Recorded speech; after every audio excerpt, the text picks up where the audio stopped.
Hey everyone! This is a quick reminder to subscribe and hit that like button. It lets me know that you are enjoying my content. Also, feel free to drop your suggestions for future stories in the comments below. Thank you for listening, and let's dive right in. Friday nights in my house were always the same. Miserable. Dad parked himself on the couch, half a case of beer deep, laughing at some shitty sitcom that wasn't even funny. Mom moved around the kitchen, stirring something in a pot, pretending like she couldn't hear the canned laughter echoing from the TV. Jacob, my older brother, sat next to me on the couch for once, his arms crossed, eyes glazed over. He usually locked himself in his room, but tonight, for some reason, he was here, enduring Dad's dumb comments about the show like I was. It wasn't like we were some bonding family sitting together by choice. It was more like none of us had anywhere better to be. Then my phone buzzed. A single sharp blare, like an Amber Alert, but somehow worse. My stomach clenched as I pulled my phone from my pocket. The screen was red, not normal, not the usual yellow or blue, and the words flashing across it sent a chill up my spine. Emergency alert. Do not watch TV. Repeat, do not watch any television. I blinked, rereading it, my brain not fully registering what the hell I was looking at. Then, at the exact same moment, the TV flickered. My head snapped up. The screen glitched just for a second, like static mixed with something else. A shape, a face, I couldn't tell. It was gone before I could fully process it. My heart thumped. I looked around. Jacob's phone was in his hands. He had gotten the alert too. His face was blank. No reaction. He just kept staring at the TV, completely still. Mom wiped her hands on a dish towel, glancing at her phone on the counter. She looked confused, dazed, like she couldn't understand what she was seeing. Then I saw Dad, and for the first time in my life, he looked scared. Not angry, not drunk, not apathetic, just genuinely fucking afraid. Without a word, he lunged off the couch, yanked the TV plug out of the wall so hard the whole damn thing almost tipped over, and staggered back, breathing heavily. "What the hell?" I said, but he ignored me. He stormed toward the window, grabbing at the curtains. With 2 fingers, he pulled them apart just enough to peek outside. His breathing hitched. Then, his voice came, low and urgent. "Phones, now." I hesitated. "What? Now?" The way he said it, no room for argument, sent a wave of unease through me. I handed mine over without another word. Mom did the same, her face still frozen in that vacant confusion. But Jacob? He stood up, slipping his phone into his hoodie pocket. No. Dad didn't say anything. He just looked at him. And for a moment I thought maybe, just maybe, Jacob would back down. But he didn't. He turned on his heel and walked to his room, shutting the door behind him. Dad let out a shaky breath and muttered something under his breath. I caught one word. Again. Then he turned and walked toward the garage. And for reasons I couldn't explain, maybe curiosity, maybe instinct, I followed him. I didn't know why I followed him. Maybe it was the way he moved. Not drunk, not sluggish, just focused. A man on a mission. I wasn't used to seeing him like that. Usually, he just drifted through the house like a ghost, talking shit, drinking, ignoring us. But not tonight. Tonight, he was completely, terrifyingly sober. The garage door groaned as I pushed it open, revealing the mess of half-forgotten things shoved into dusty corners. Cardboard boxes stacked against the wall, old tools, shit meant for donation but never quite making it there. Dad was already digging through them. His hands, steady now, not shaking like when he drank too much, tore through the boxes, tossing junk aside like he knew exactly what he was looking for. "Dad?" I finally said, stepping inside. He didn't turn around. "What? What the hell is going on?" For a second, he paused, his shoulders tensed. Then he exhaled sharply, his hands moving again. Probably one of their experiments gone rogue. I blinked. "What?" No answer. More boxes, more junk hitting the floor. Then he pulled something out. A black, rectangular radio, old as hell, covered in dust. He wiped his sleeve across the front, revealing the scratched-up glass of the tuning dial. He turned to me, finally looking me in the eyes, and the expression on his face, dead serious. "I know you don't trust me," he said. "I know your mom hates my guts, and I know Jacob." He cut himself off, exhaling through his nose. "But you have to trust me on this." Something in his voice made my stomach turn. Maybe it was the way he said it.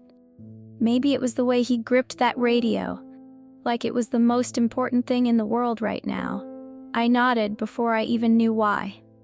He turned on his heel and walked back toward the living room. I followed.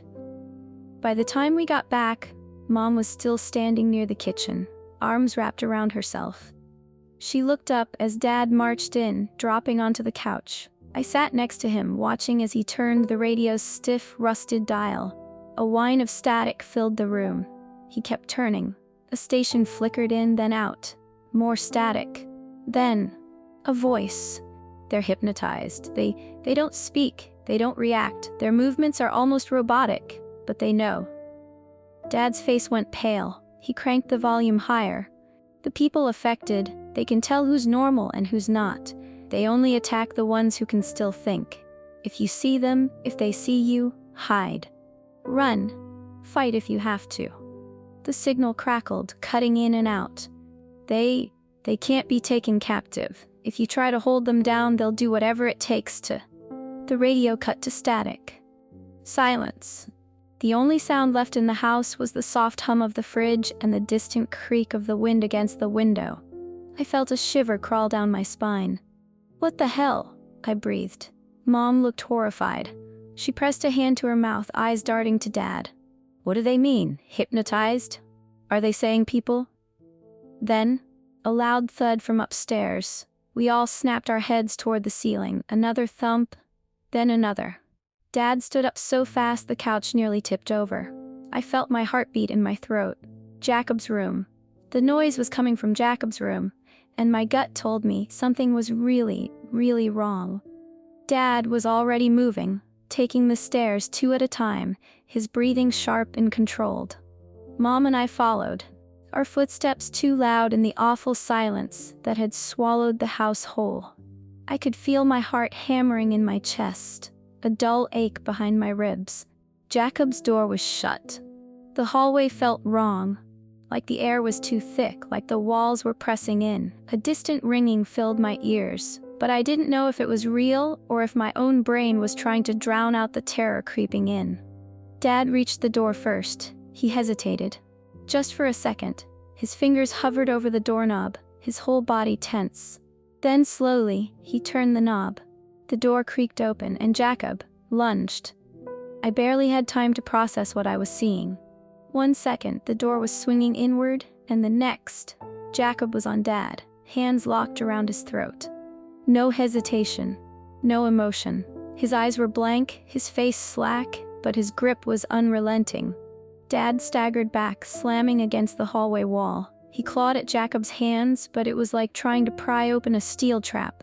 His knuckles went white. His face started to turn blue. "Jacob, stop!" Mom screamed, stepping forward, but I was already moving. I grabbed the ceramic vase from the small table by the stairs. Didn't think, didn't hesitate, just swung. The impact was solid. The vase shattered against Jacob's head, pieces flying, sharp edges cutting into my hands. He let go, collapsed, hit the floor like a sack of bricks. Blood was running from a deep gash above his eyebrow, pooling against the hardwood. He wasn't moving. I stared at my hands, shaking, covered in red and dust. Dad dropped to his knees, gasping for air, one hand on his bruised throat. His breathing was ragged, his whole body shaking. Mom was crying. Quiet, muffled sobs. But my eyes snapped to something else. Jacob's phone. It was lying on his bed, screen still lit, still playing the news. My stomach dropped. Dad saw it too. He grabbed the phone, his jaw tight, and slammed the screen off. Silence. His shoulders rose and fell, his chest heaving. He looked at me, at Mom, at Jacob's limp body. His voice was hoarse when he spoke. "We have to tie him up." We didn't argue, didn't question it, just moved. Mom grabbed some old belts from Dad's closet. We tied Jacob's wrists to the bedposts, his ankles to the footboard. I pressed a towel to the wound on his head. my hands still shaking. Dad stood there, watching him, his face unreadable. I wiped my hands on my jeans, my breath shallow. "What the hell is happening?" I whispered. Dad didn't answer, but the way his hands were clenched into tight, white-knuckled fists told me he already knew. We stood around Jacob's bed, his wrists and ankles bound to the frame, his breathing slow and steady despite the gash on his forehead. I tried to ignore the blood drying under my fingernails. The house felt too quiet. Dad finally moved, rubbing his bruised throat before turning to me and Mom.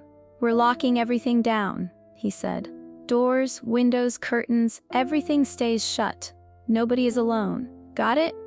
Mom nodded, still pale. I just swallowed hard and followed him out of the room. The house felt wrong, like something was waiting. I helped Dad double-check every window, every door, curtains drawn, locks clicked into place. The tension in my chest only got heavier as we went. The air was thick, suffocating. When we reached the living room, Dad grabbed the radio from the coffee table and turned the dial, but all we got was static. No voices, no warnings, just empty, crackling nothing. A cold knot twisted in my gut. I wasn't sure why I did it, but I walked to the window. The curtains were pulled shut, but there was a tiny sliver where they didn't quite meet. I peeked outside, and my stomach dropped. The entire neighborhood was dark. No porch lights, no street lights, no soft glow of TVs flickering through windows, just a black, empty void stretching in every direction. Then, at the end of the street, they appeared, a mass of people, moving in sync, stepping in perfect unison. I felt a sharp chill run up my spine. The way they walked, not rushed, not frantic, just steady, a silent march. And then I saw something even worse. As they passed houses, people came out. One by one, doors opened, and more joined the crowd. No words, no hesitation. They just stepped in and kept walking. I sucked in a shaky breath, stepping back. My heart slammed against my ribs. "Dad," I whispered, "you need to see this." He was at my side in a second. I pulled the curtain back just enough for him to look. His entire body went rigid. He watched the silent parade of people, his fingers tightening around the curtain. Then slowly they stopped, right in front of our house. I felt a cold sweat break out across my skin. They knew Jacob was inside. A slow, rhythmic knocking started on the front door. 3 knocks. Pause. 3 more. Pause. Then, without warning, a violent bang. The door shook on its hinges. "Back away," Dad whispered. Mom clutched my arm, her breathing uneven. The knocking continued, louder, harder, more urgent. Then, Dad did something I didn't expect. He turned and ran upstairs. For a horrible, breathless second, I thought, he's leaving us. But then I realized, he was going for Jacob, and I wasn't sure if he was planning to untie him or make sure he never got out. But he never made it, because the front door was kicked open. I flinched as the wood splintered, the doorframe cracking under the force. It wasn't just one person, it was 3. They stepped inside calmly, silently, like they belonged here. Their movements were inhumanly smooth. No words, no hesitation. They walked in, slow and deliberate, and began moving toward the stairs. Toward Jacob's room. Mom and I crouched lower behind the couch. My breath felt too loud, my heartbeat pounding in my ears. Then, the knife. Mom had been gripping it so tight, her knuckles white, hands trembling. The sweat on her palms made it slip. It hit the hardwood with a sharp clatter, and one of the men snapped his head toward us. My stomach plummeted. His body reacted instantly. His entire form jerked violently in our direction, as if he had just noticed something horribly wrong. Then he lunged. I barely had time to react before he was on me. A blur of motion, knees slamming into my ribs, hands grabbing at my arms. He was too strong, too fast. I tried to push him off, but it was like trying to fight a moving wall. Mom screamed. A flash of metal, the glint of a knife raised high. Then, Dad. He came barreling down the stairs, moving so fast I barely registered him. He tackled the man from behind, gripping his shoulder with one hand and swinging a blade into his throat with the other. The movement was clean, brutal, The man barely made a sound, just a horrible, wet gurgle as he collapsed forward, his weight pressing into me before I shoved him off. Blood spread in a warm, sickening pool across the floor. The smell hit me first, thick, metallic, wrong. My stomach turned violently. I barely heard Mom whispering, her voice trembling, "Oh God, oh my God." The room blurred. The blood on my hands, the dull ache in my ribs, the wide-eyed vacant stare of the man Dad had just killed. It was too much. I barely managed to choke in one last breath before everything tilted sideways and the world went black. I woke up to the sound of tires against wet pavement. The world swayed around me, the dull hum of an engine filling the silence. My head felt heavy, my body stiff and sore like I'd been hit by a truck. Then I felt it. The sticky warmth on my skin. Blood. I was still in the same clothes, still covered in it. The memories hit me like a gut punch. The invasion. The knife. The man collapsing in front of me. The pool of red spreading across the floor. I sucked in a sharp breath and forced myself to sit up. The dim glow of the dashboard lights barely illuminated the car's interior. The highway stretched out ahead, an endless strip of darkness, lined by trees that blurred past in the night. I turned my head. Mom was in the passenger seat. She was staring straight ahead, hands folded in her lap. Still. Too still. I glanced in the rearview mirror. Dad's eyes met mine. "You're up, Princess." His voice was calm, almost gentle, like this was just another night, another long drive home from some football tournament, like nothing had happened. But I saw his knuckles, gripping the wheel too tight, white from the pressure.